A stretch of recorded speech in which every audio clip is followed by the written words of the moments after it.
Hello बच्चों, make it easy के online platform पर आप लोगों का बहुत बहुत स्वागत है। तो चलिए फिर से स्टार्ट करते हैं अपनी जर्नी और एक छोटा सा टॉपिक फिर से आज हम लोग समझते हैं। तो आज का जो हमारा टॉपिक है वो सीआई और एसआई का जो डिफरेंस होता है ना 2 साल का, उससे रिलेटेड है। क्योंकि ज्यादातर क्वेश्चन जो आते हैं आपके पास वो 2 साल के आते हैं। आप कोई सा भी एग्जाम उठा लीजिए, लेटेस्ट एग्जाम की बात करते हैं, आरआरबी जेई की, और एनटीपीसी हो गया आपके पास, एएलपी हो गया आपके पास, ग्रुप डी हो गया आपके पास, टेक्नीशियन हो गया। इन सब में 2-2 साल का डिफरेंस दिया रहता है। फिर या तो हमसे देखो 3-4 चीजें पूछी जाती है, या तो प्रिंसिपल पूछा जाता है, या तो रेट पूछा जाता है, या फिर हमसे क्या पूछा जाता है, सीआई एसआई का डिफरेंस पूछा जाता है। ठीक है, तो समझते हैं और एक नंबर अपना करते हैं कंफर्म। तो चलिए, लेकिन समझने से पहले सबसे इंपॉर्टेंट चीज यह है कि कॉन्सेप्ट भी तो पता होना चाहिए, क्योंकि इस टाइप के क्वेश्चन दो तरीके से बड़े आराम से आप लोग कर सकते हो। एक तो डायरेक्ट इसका पका पकाया क्या रहता है, फॉर्मूला रहता है, और दूसरा थोड़ा सा लॉजिक लगाकर हम क्वेश्चन को सॉल्व कर सकते हैं। तो चलिए समझते हैं। प्रिंसिपल आपके पास दोनों के लिए क्या रहता है, इसमें सेम रहता है, और टाइम दोनों के लिए क्या रहता है, यहां पर सेम रहता है। ठीक है, रेट की बात करता हूं तो ये भी आपके पास क्या रहता है, सेम रहता है। ठीक है, प्रिंसिपल, टाइम और रेट, चाहे सिंपल इंटरेस्ट यानी साधारण ब्याज की बात करें, चाहे हम बात करें कंपाउंड इंटरेस्ट की, दोनों के लिए क्या होता है, बराबर होता है। तो एक एग्जांपल लेते हैं। मान लेते हैं रेट आपके पास कितना दे रखा है, 10% दे रखा है, और टाइम हमारे पास कितना दे रखा है, 2 साल। क्योंकि ये क्वेश्चन ज्यादातर आपके पास 2 साल के ही आते हैं। 2 साल के लिए भी आते हैं, 3 साल के लिए भी आ सकते हैं, 4, 5, 6 कितने भी साल का दे सकते हैं, लेकिन ज्यादातर जो क्वेश्चन होते हैं वो 2 या 3 साल के आते हैं। ठीक है, जिनमें से 2 और 3 में ज्यादा क्वेश्चन आपके 2 साल के आते हैं। तो उसी टाइप के क्वेश्चन को मैंने कहा है ना कि छोटे छोटे सारे के सारे टॉपिक उठाएंगे और इंडिविजुअल उनको हम लोग सॉल्व करते हुए चलेंगे, और साथ साथ आप लोग नोट्स बनाते हुए भी चलना। ठीक है, हेल्प मिलेगी काफी आप लोगों को। तो अगर हमसे बोले कि रेट आपका 10% है, समय आपके पास कितना है, 2 साल है, प्रिंसिपल आपके पास माना कितना दे देता है, 2000 रुपए दे देता है, और हमसे पूछता है कि भाई इन 2 सालों में सीआई और एसआई का डिफरेंस बताओ क्या होगा। ऑब्वियस सी बात है, पहले साल में अगर आपके पास प्रिंसिपल सेम है, रेट सेम है, टाइम सेम है, तो सीआई एसआई दोनों इक्वल होता है, डिफरेंस कुछ नहीं होता। डिफरेंस आपका दूसरे साल से स्टार्ट होता है। क्यों होता है दूसरे साल से स्टार्ट? क्योंकि साधारण ब्याज आपको हर साल बराबर मिलता है, लेकिन कंपाउंड इंटरेस्ट यानी चक्रवृद्धि ब्याज जो है आपका, दूसरे साल से जो ब्याज मिल रहा होता है ना, उस पर भी ब्याज देना स्टार्ट कर देता है। इस कारण क्या मिलता है, वो थोड़ा सा एक्स्ट्रा मिलता है। यानी अगर हम बात करें, एसआई जो होता है वो मिलता है आपको आर इंटू टी के हिसाब से, और सीआई की बात करते हैं तो यह आपको मिलता है x plus x y upon कितना 100, इस हिसाब से। यानी पहले साल आपको ब्याज मिलेगा, दूसरे साल भी आपको ब्याज मिलेगा, जो आपको ब्याज मिल रहा था उस पर भी क्या मिलने लग जाएगा, ब्याज मिलने लग जाएगा। ठीक है, बेसिक को पहले अपना स्ट्रॉन्ग करते हैं, अच्छे तरीके से चीजों को समझते हैं ताकि रटना हमें कुछ ना पड़े। हर साल ब्याज बराबर मिलता है, तो साधारण ब्याज आपका आर इंटू टी के हिसाब से मिलता है। ठीक है, तो एक तो आपके पास अगर आपका 2 साल का समय दे रखा होता है, ब्याज की दर जो भी हो, प्रिंसिपल जो भी हो, अगर आपसे डिफरेंस पूछा होता है तो फॉर्मूला होता है पी आर अपॉन 100, और 100 का क्या हो जाता है, होल स्क्वायर। यहां से देखो, अगर आप ध्यान से देखोगे तो 3 वेरिएबल हमारे पास हैं। एक आपके पास डिफरेंस है, दूसरा प्रिंसिपल है, तीसरा आपके पास रेट है। कोई से भी 2 देकर तीसरा आपसे पूछ सकता है। तो अगर फिलहाल के लिए मुझे पता करना है कि भाई डिफरेंस कितना है, तो प्रिंसिपल मेरे पास कितना है, 2000 रुपए है। रेट की बात करते हैं तो वो कितना है, 10 बटे कितना, हमेशा 100 आएगा, और पावर हमेशा कितनी रहेगी, 2 रहेगी। ठीक है, ये मत समझना कि आपके पास समय 2 साल है तो आपके पास पावर 2 कर दी, समय 3 साल होगा तो पावर 3, समय 4 साल होगा तो पावर 4, ऐसा नहीं, ये इसका फॉर्मूला है। 1 से 1 जीरो कटेगा तो हमारे पास बचा 2000 रुपए, और 1/10 का होल स्क्वायर करेंगे तो कितना हो जाएगा, 1/100। काटेंगे इसको तो इसका मतलब यह है कि अगर 2000 रुपए आपकी राशि है, ब्याज की दर 10% है, तो 2 साल में आपका चक्रवृद्धि ब्याज और साधारण ब्याज का जो डिफरेंस होगा वो कितने रुपए होगा, 20 रुपए होगा। ठीक है, एक आप इस तरीके से कर सकते हो। दूसरा देखो, आप क्या कर सकते हो कि आप पहले साधारण ब्याज निकाल सकते हो। साधारण ब्याज क्या होता है आपके पास, पी आर टी अपॉन कितना 100, काटो इसको। तो अगर हम इसको काटेंगे, यहां से हमें क्या मिलेगा, आपका साधारण ब्याज मिलेगा। प्रिंसिपल हमारे पास कितना था, 2000 रुपए था, दर कितनी है आपके पास 10%, समय कितना है 2, यानी वही फॉर्मूला है हमारा पी आर टी अपॉन कितना 100। तो कैलकुलेट अगर हम करेंगे तो यहां पर कितना मिल जाएगा, 400। तो इसका मतलब 2 साल में आपको कितना मिलेगा, 400 ब्याज मिलेगा। एसआई की सीआई की अगर हम लोग बात करते हैं तो उससे पहले आप लोग ये समझिए कि ब्याज की दर अगर 10% है तो पहले साल आपको 10% मिलेगा, दूसरे साल आपको 10% मिलेगा, ब्याज पर भी ब्याज, यानी 10% जो आपको ब्याज मिल रहा था उस पर भी 10% आपको एक्स्ट्रा ब्याज मिल जाएगा। तो टोटल आपको 2 साल में कितने परसेंट ब्याज मिलेगा? 21%। तो हमने 2,000 रुपए जमा करे थे, मेरे को 2 साल में 21% ब्याज मिल रहा है। 2 से 2 जीरो काटो, 21 दूनी 42। तो इसका मतलब साधारण ब्याज आपको कितना मिला? 400 रुपए मिला, और चक्रवृद्धि ब्याज आपको कितना मिला? 420। तो इन दोनों का डिफरेंस जो है वो कितना है? 20 रुपए। या तो आप प्रॉपर तरीके से कर सकते हो, पहले साधारण ब्याज निकाल सकते हो, फिर आप चक्रवृद्धि ब्याज निकाल सकते हो, फिर दोनों का डिफरेंस ले सकते हो। या तो आप डायरेक्ट ये फॉर्मूला यूज कर सकते हो 2 साल के लिए, तो आपका 2 साल का दोनों का डिफरेंस आ जाएगा। या फिर आप परसेंटेज पे भी चीजों को लेकर चल सकते हो। जैसे ब्याज की दर कितनी है? 10%, समय कितना है? 2 साल। तो इसका मतलब अगर इस तरीके से चीजें चलेंगी तो साधारण ब्याज मेरे को कितना मिलेगा? 20% मिलेगा। वहीं पर अगर आपका समय 2 साल है, ब्याज की दर 10% है, तो चक्रवृद्धि ब्याज आपको कितना मिलेगा? 21% मिलेगा। अगर आपको ब्याज ये जो 20% मिल रहा है और ये जो 21% मिल रहा है, अगर आपके पास इसमें अंतर आएगा तो ऑब्वियस सी बात है मिलने वाले ब्याज में भी आएगा। ऐसा ही आपको टोटल मिलाकर 20% ब्याज दे रहा है, चक्रवृद्धि ब्याज आपको टोटल मिलाकर 21% दे रहा है, दोनों में 1% का डिफरेंस आ रहा है। तो अगर इनको मिलने वाले ब्याज की जो परसेंटेज है, आर और टी का कॉम्बिनेशन जो है, उसमें अगर डिफरेंस आ रहा है तो मिलने वाली राशि में भी डिफरेंस होगा। तो हमारे हिसाब से अगर देखा जाए तो डिफरेंस कितने का है? 1% का। तो इसका मतलब जो भी आपको इनका ब्याज मिलेगा उसका डिफरेंस भी कितना होगा? 1% का होगा। तो ब्याज मिलता किस पर है? जो भी राशि आपने जमा करी है, 2,000 रुपए, और मेरे को पता है 2,000 रुपए पर दोनों को ब्याज मिला है, और इनको मिलने वाले ब्याज में अंतर कितना है? 1%। तो डायरेक्ट आप लोग क्या कर दो? 1% की वैल्यू निकाल दो। तो इसका मतलब 20 रुपए क्या आ जाएगा? आपका डिफरेंस आ जाएगा। तो 3 में से किसी भी तरीके से आप कर सकते हो। वैसे इस वाले मेथड से तो मत ही जाना, क्योंकि आपका काफी ज्यादा टाइम लगता है इसमें। या तो आप ये वाला तरीका अपना सकते हो, या फिर आप ये वाला तरीका अपना सकते हो, कोई भी तरीका आप अपना सकते हो। ठीक है, अब बात करते हैं कि और शॉर्ट अगर हमें करना है, यानी कि अगर हमें ये चीजें कैलकुलेट नहीं करनी पूरी की पूरी और हमें आना है सिर्फ यहां पे, तो एक चीज का ध्यान देना। साधारण ब्याज क्या कहता है कि पहले साल आपको 10% मिलेगा, दूसरे साल भी 10% मिलेगा। चक्रवृद्धि ब्याज क्या कहता है? पहले साल 10% मिलेगा, दूसरे साल भी 10% मिलेगा।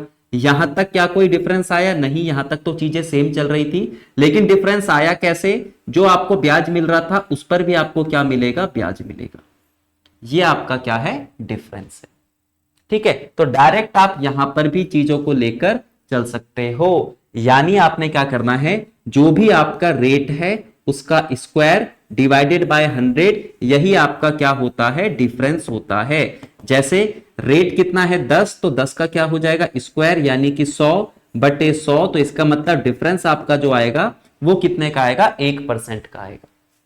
ठीक है, तो देखो यही है ना कि सबसे पहले चीजों को समझना बहुत ज्यादा जरूरी है। समझने के बाद काफी सारी चीजें आप लोग खुद ब खुद कर सकते हैं। तो चलिए, कॉन्सेप्ट मेरे हिसाब से समझ चुके हैं हम लोग। तब एक काम करते हैं, क्वेश्चन स्टार्ट करते हैं। सारे के सारे आपके पास लेटेस्ट क्वेश्चन है। ठीक है, किसी राशि पर 2 साल के लिए 10% के हिसाब से सीआई और एसआई का डिफरेंस 407 रुपए है। यहां पर मेरे को प्रिंसिपल पता करना है कि प्रिंसिपल कितना होगा। मैंने कहा ठीक है, एक फॉर्मूला मेरे पास है, CI minus SI is equal to P R upon 100 का होल स्क्वायर। तो मेरे को डिफरेंस दे रखा है आपकी बार कितना है? 407 रुपए है। प्रिंसिपल मुझे नहीं पता कितना है, रेट कितना है? 10/100, इसका होल स्क्वायर हो जाएगा। तो ये बनेगा आपके पास 407, 0 से 0 कटेगा, 1 कितना हो जाएगा? 10 का स्क्वायर 100, तो 100 की मल्टीप्लाई हम दूसरी साइड करेंगे। तो इसका मतलब टोटल मिलाकर जो आपने पैसे जमा करे होंगे वो 40,000 कितने रहे होंगे? 700 रहे होंगे। या तो आप ऐसे करो, वेल एंड गुड, बहुत बढ़िया, या फिर परसेंटेज का यूज करो। मेरे को पता है कि भाई 10% और 10%, टोटल मेरे को सिंपल इंटरेस्ट कितना मिलेगा? 20% मिलेगा। चक्रवृद्धि ब्याज की बात करते हैं तो 10%, 10%, लेकिन तीसरे साल मेरे को 10% पर भी 10% क्या मिलेगा? एक्स्ट्रा मिलेगा, यानी मेरे को 21% ब्याज मिल जाएगा। मेरे हिसाब से अगर देखा जाए तो डिफरेंस जो आ रहा है वो 1% का है। तो मेरा ये जो 1% का डिफरेंस है ये रुपए में भी तो कुछ ना कुछ होगा, और रुपए में कितना दे रखा है उसने? 407। तो 1% मेरा कितना होगा? 407 रुपए के बराबर होगा। उसने पूछा 100% बताओ, यानी भाई प्रिंसिपल जो भी राशि हम जमा करते हैं वो ओरिजिनल होती है, और ओरिजिनल हर एक चीज अपना आपका 100% होती है। 1% का डिफरेंस अगर 407 है तो 100% जो आपकी राशि रही होगी वो कितनी रही होगी? 40,700 रुपए रही होगी। किसी भी तरीके से आप क्या कर सकते हैं? सॉल्व कर सकते हैं। खेल कैलकुलेशन का कभी भी नहीं होता, मैथ्स तो कैलकुलेशन का खेल है ही नहीं, मैथ्स है समझने का कि आपने समझा किस तरीके से है। ठीक है, नेक्स्ट अगले क्वेश्चन पे चलते हैं। अगला क्वेश्चन क्या कह रहा है, 4% के हिसाब से 2 साल में एसआई और सीआई दोनों आपने अलग अलग राशि रख दी। ठीक है, समान राशि आपने रख दी 4% पर, 2 साल के लिए आपने साधारण ब्याज पर, 2 साल पर आपने चक्रवृद्धि ब्याज पर। फिर बाद में जब मैंने देखा तो डिफरेंस दोनों का कितना आ रहा है, 47 रुपए। मेरे को पता करना है कि भाई कितने रुपए जमा करे थे, यानी हमसे क्या पूछा है, प्रिंसिपल पूछा है। आ जाओ दोबारा, फॉर्मूला लगाना है। फॉर्मूला लगाओ कि 2 साल का आपके पास समय दे रखा है और 2 साल का डिफरेंस होता है पी आर अपॉन 100 का होल स्क्वायर। तो अगर हम देखें यहां पर डिफरेंस दे रखा है हमें बिल्कुल कितना, 47 रुपीज। प्रिंसिपल पता नहीं, रेट कितना है 4/100 और इसका स्क्वायर हो जाएगा। काटना है काटो, नहीं काटना मत काटो, कोई फर्क नहीं पड़ता, कैलकुलेशन तभी भी वैसी रहेगी। P इंटू 1/, कितना हो जाएगा 25 का स्क्वायर। तो मैं लिख देता हूं, एक काम करता हूं, 25 गुणा 25 छोटा रखूंगा तो कैलकुलेशन करने में भी इजी रहेगी। प्रिंसिपल आपके पास कितना होगा, 47 इंटू 25 इंटू कितना 25, अब कैलकुलेशन करनी है बस, इसके अलावा कुछ नहीं। 25 सत्ते आपके पास 175, कैरी आपके पास 17, 100 और 17 कितना आपके पास 117, गुणा कितना 25 हो जाएगा। 25 पंजे 125, हासिल आपके पास 12, 25 सत्ते 175, 175 और 12 कितना आपके पास हो जाएगा 87, कैरी कितना आपके पास 18 हो जाएगा। 25 गुणा 11 कितना होता है 275, 275 के साथ हम लोग क्या कर देंगे 18 जोड़ देंगे, 8 5 13 हासिल 1, 9 और 2 तो 293। तो इसका मतलब 29,335 रुपए। बिल्कुल आंसर हमारा क्या होगा, ऑप्शन बी होगा। ठीक है, आंसर हमारा क्या होगा, ऑप्शन बी होगा। तो फॉर्मूला लगाना है आप लगा सकते हो, डायरेक्ट करना है तो कर सकते हो। मेरे को पता है कि इनकी जो भी ब्याज की दर होती है उनको जब मैं कंबाइन करूंगा तो 2 साल में तो अंतर आना कंफर्म है, तो डायरेक्ट वो अंतर निकालते हैं। हमारे हिसाब से अंतर क्या होता है, आर स्क्वायर अपॉन 100। क्वेश्चन के हिसाब से अगर देखा जाए तो डिफरेंस आपके पास कितना है 47 है ना, डिफरेंस आपके पास कितना है 47 है। तो 4 के हिसाब से 4 का स्क्वायर कितना 16 अपॉन में 100 है तो कितना आ जाएगा आपके पास 0.16 आ जाएगा। परसेंट बराबर कितने का डिफरेंस है आपके पास 47, तो यहां से 1% की वैल्यू निकालेंगे। 47 डिवाइडेड बाय कितना 0.16, पॉइंट हटाओ 2 जीरो लगा दो। 1% की वैल्यू आपके पास कितनी है 4700 डिवाइडेड बाय 16। 100% की वैल्यू कितनी होगी 4700, दोनों साइड 100 से मल्टीप्लाई कर दी और कितना आपके पास 16। अब काटना स्टार्ट करो इसको, 16 से काटना है 16 से काटो, छोटा करना है छोटा कर सकते हो। 4 चौक 16 कितनी बार काटेगा 25 बार, 2 जीरो और बचे हुए हैं, 4 आपके पास काटेगा इसको 25 बार। तो फिर से हमारे पास कैलकुलेशन जो है वो ये आ चुकी है। ठीक है, फिर से कैलकुलेशन हमारे पास वो आ चुकी है। तो दोनों में से किसी भी तरीके से आप कर सकते हो, यहां पर समझना बहुत ज्यादा जरूरी है। ठीक है, समझना बहुत ज्यादा जरूरी है। अच्छा, अगला क्वेश्चन क्या कह रहा है आपके पास, हमें बताना है प्रिंसिपल। फिर से हमें क्या बताना है प्रिंसिपल, और यहां पर अगर हम देखें तो 16% का आपके पास रेट ऑफ इंटरेस्ट दे रखा है। 16 का स्क्वायर कितना होता है 256, 2 डिजिट से पहले पॉइंट लगा दो, तो इसका मतलब 2.56% का डिफरेंस जो है वो कितने के बराबर है 797 के। तो 100% कितना होगा, पॉइंट हटाओ और 2 जीरो बढ़ा दो, 79700 और 100% की वैल्यू आपके पास कितनी होगी डिवाइडेड बाय आपका 256, 7970000 डिवाइडेड बाय कितना 256। सबसे इंपॉर्टेंट है चीजों को समझना, बाकी काटना पीटना है कैलकुलेशन हो जाएगी, उसकी कोई दिक्कत नहीं है। ठीक है, नेक्स्ट, अभी तक हमसे वो प्रिंसिपल पूछ रहा था। अच्छा, सारे के सारे क्वेश्चन आपके पास 25-26 के हैं। ठीक है, लेटेस्ट है तो इस टाइप के क्वेश्चन आ रहे हैं, तो प्रैक्टिस आपको करने की जरूरत है। 47,100 रुपए आपने जमा करे थे, लेकिन आपने क्या करा, एक राशि को दिया आपने सीआई पर और एक को किसको दिया आपने एसआई पर दिया।